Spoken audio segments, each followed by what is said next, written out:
welcome to another episode of Streetpreneur Podcast, the podcast for entrepreneurs, aspiring entrepreneurs, and those who love entrepreneurship. And today I have a very special guest. He goes by the name of D'Anthony Hopkins. He's an Atlanta native. He's also a well-known visual artist here in the city of Atlanta. Welcome to Streetpreneur Podcast. Yeah, what's going on, man? Thank you for having me out, man, today. I really do appreciate that, homie. Oh, yeah, no doubt, man. We want to talk about your artwork. You've been doing it for what now? Going on how many years? Going on at least 15 years, man. I've been doing this since I was a knee-high to a grasshopper, man. I mean, I really got serious around with my teens, adolescent years. That's when I really took it. But if I really look at it as a kid, I probably really been doing it over 20 years. So I'm just going to say 15 to keep it safe. Right. And how did you develop that talent over the years? You just, kept perfecting your craft. I'm sure you worked at it daily. Yeah, you hit the hammer on it. You hit the nail on the head, man. I just kept working it, just kept grinding. That's about it, man. Just kept pushing, Every day, sometime lunch, I remember as a kid, lunch, I just doodle. Just keep doodling, just keep drawing. And then as far as like going to school, my art teachers, they always seen something in me. So that right there kind of inspired me to just keep pushing. Even when I did a little colleging over at Atlanta Metropolitan, which is Atlanta Metropolitan State College now, I was the top student of my art class. So stuff like that just kind of inspired you to exactly put that chip on my shoulder, man. Just keep pushing. Right. Kind of walk us through the creative process from when you think of an idea to you actually getting the canvas and painting it out. Just kind of give us the creative process first, from beginning to end when you think of an idea of something that you want to paint. First, keyword, you think of an idea, you get inspired. Once you get inspired, you sketch out the drawing first or sketch out the painting first. Once you sketch it out, then you're going to do a rough draft or whatever. Then you go deep into, really perfecting or finalizing that draft. And then from there, you put the brush on the paper or put the brush on the canvas. And bam, there you go. That's the process. Okay. And how do you price your artwork? We price our artwork like a basic job. If I'm making $17.50 an hour or $20 an hour, depending on the canvas, how big the canvas is, and how many hours I put into it. So if I'm doing, let's say, 8 hours and it's a 16 by 20, and my price an hour is what, $20.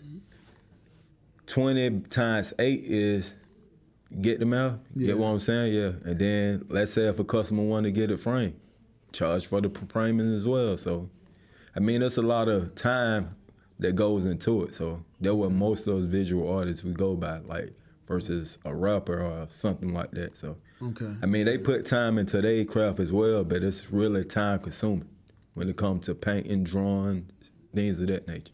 Right, because they can go by from 30-minute paint to hours. Yeah, even a few days. A few days. A week. Yeah, depends on the murals. You looking at a month. Not constantly going at it, but on and off. So it all depends. Right, over time. Yeah, exactly. Okay.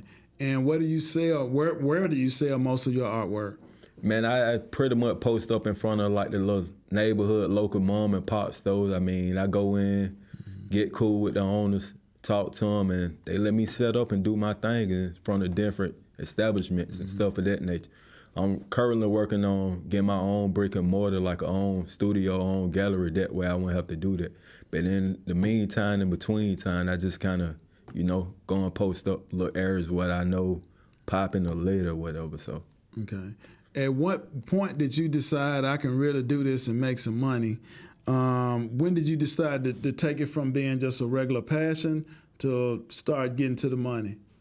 When I started doing, like, just venturing off to doing different forms of art, like graffiti, or a young lady was just asking me about graffiti, or murals or whatever, which pretty much the same thing, things of that nature. When you start seeing big money from projects like that, which I'm pushing up on my third project, it's a collab project, and just art in general, like paintings, when you start seeing somebody would give you $400 for a 16 by 20, that ain't bad. And you probably put, 5 hours of work into it, really perfecting it, if that, so that's not bad. Okay. And basically, who is your target audience? Who do you sell paintings to? I know it's probably everybody, but I mean, you in a way you kind of hit the mark. It's some of everybody. I kind of cater. I don't really have a got certain no niche. exactly. People who I you kind of target. cater to anybody. I mean, whoever. Longer the money right, man, I'm willing to do my thing. Yeah. Longer the money correct. So. Okay. Not saying it's all about money. It's about inspiring. It's about giving people hope through my art. So. Okay.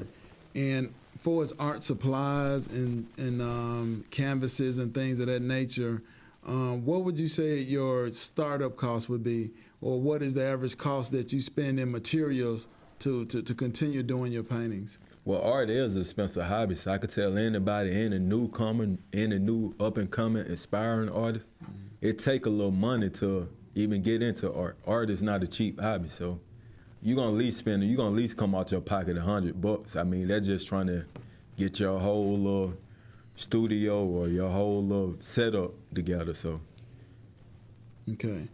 What's been the most creative piece that you've designed that you really like the most? One of my most creative piece was one of my not first big mural project, but I think, my second big mural project, and that's this piece right here on my shirt. It was over at Bonfire ATL. Shout out to Bonfire ATL over there off of Old Bankhead Highway or Don't Leave Hollowell. So that was one of my, I really enjoyed that. Okay. Gave me more exposure. Yeah. How long did it take you to design that piece? Probably a week. I mean, a little bit here, a little bit there, probably a week. Okay.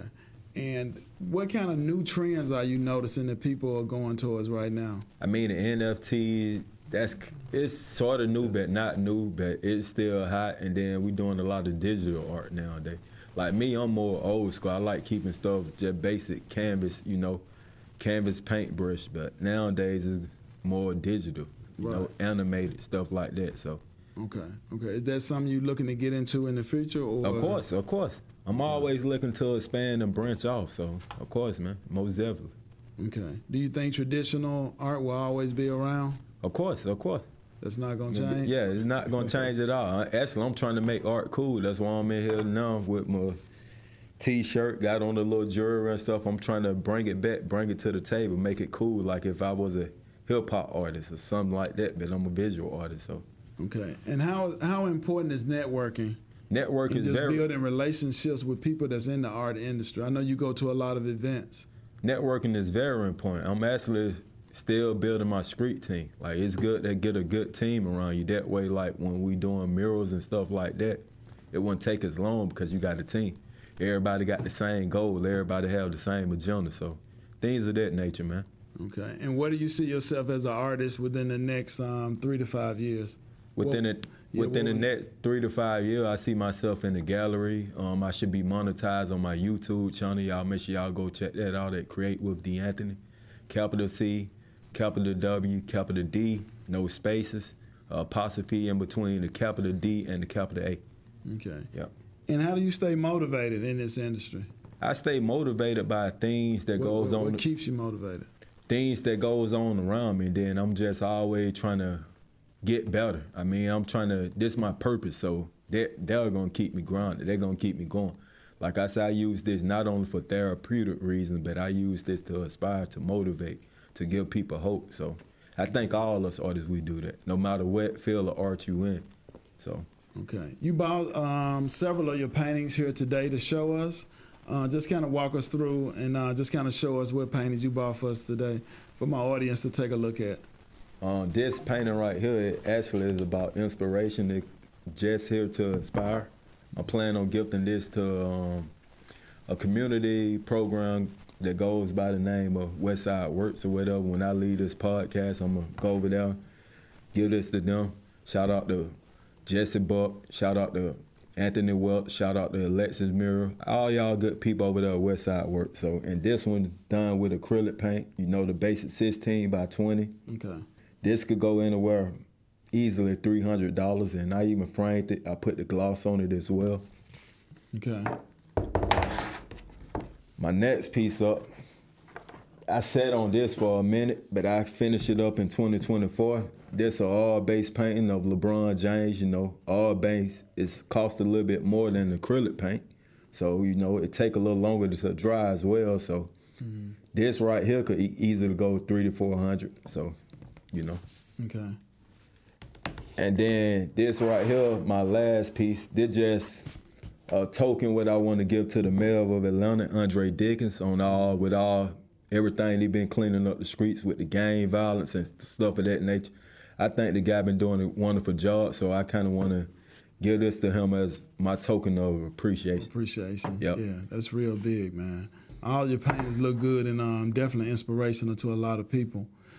Just kind of growing up here in Atlanta, just give them a little bit about where you're from and some of the obstacles you've had to endure of just growing up here in Atlanta.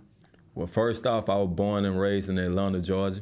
I was born in the old Fourth Ward area. I was raised in Zone 1, the University Home to be exact, over there in AUC Center.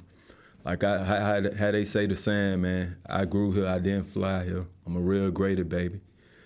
I always have been into art. Like, I pretty much made my name out there on Peter Street, which is pretty much formerly known as Samuel Jackson and LaToya A. Jackson, right about now Boulevard. And I made my name over there up on Edgewood Avenue as well, Auburn Avenue, Mangoes. I know the owner, shout out to him. I mean, everybody who just gave me a chance, man. I mean, every mom and pop store who let me pretty much stand out there and do my thing, I really do appreciate that. Okay. Shout out to the Black Man Lab, by the way, Molly, you know, people like that. I see you, you know, Jay White, you know. Okay. Any advice for any visual artist that's looking to get started with their paint career? Just give them some advice, tips that you can give someone that's interested in doing exactly what you do. Like my big homie CA, man, shout out to CA. My big homie Carter J out there up in Mississippi. Just keep going. I mean, never stop, just keep going. Even if you collab and an artist bigger than you or whatever, that should draw inspiration. You shouldn't get unmotivated because they're a better artist. I mean, I gonna see people like Travis Love, what was bigger than me at the time, still is. He was out there on Peter Street, and the guy was telling me I looked more focused than him. I wasn't panicking or nothing else. But, I mean, just stay motivated, man. Don't give up so easy. I mean, just doodle, keep painting, just keep getting better in general. Okay. Can you give them your contact information? My contact reach out to you. My contact is, my YouTube channel is Create with D'Anthony. My Twitter or X is D'Anthony_art. And my Instagram is DEEA1art8. Okay. We want to thank you for coming out, man, taking time out of your schedule. And we wish you much success. I'm sure your business is going to continue to grow, and you're going to continue to sell a lot more paintings. And we want to thank you, man, just for taking time out of your schedule. And let everybody know where you was featured at today and how this podcast has helped you out, and continue and wish you much success. Yeah, man. Yeah, man. I'm right here at the Streetpreneur Podcast, you know, messing with my man Mel, the whole team. He brought me out here. Y'all stay tuned, man. Y'all check it out, man. We out. One love. Yeah, and please don't forget to like, share, and subscribe to the channel today. And also listen to us in the audio platforms. Audio would be Spotify, Apple, and other audio platforms. And stay tuned for the next episode of Streetpreneur Podcast. Thank you.